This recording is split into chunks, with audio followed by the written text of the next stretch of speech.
এই ছোট্ট জীবনের শখ আহ্লাদের জন্য কোনো কিছুই শেষ হয় না। স্বপ্ন তো সবাই থাকে, কিন্তু টাকার জন্য হয়তো বা কেউ স্বপ্ন পূরণ করতে পারে, কেউ পারে না।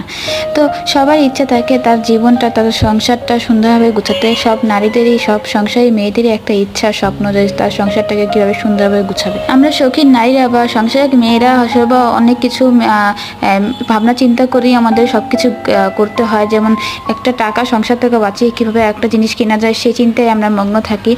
আর টাকাটাকে সঠিকভাবে মানে সঠিক জায়গায় খরচ করাটা হচ্ছে বড় কথা। তো সবসময় সব কিছু কেনাকাটার ইচ্ছা থাকলেও কেনাকাটা যায় না, সবসময় সব কিছু করা হয় না। এটাই হচ্ছে বাস্তবতা, এটা মেনে নিতে হয় আমাদের সব সাংসারিক নারীদেরই।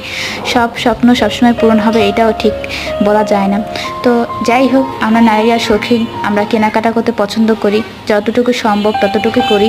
একটা মিডিল ক্লাসের ফ্যামিলির মেয়ের যে সংসার গোছাতে কতটা কষ্ট করতে হয়, কতটা কষ্ট করে টাকা বাঁচিয়ে তার সংসার সাথে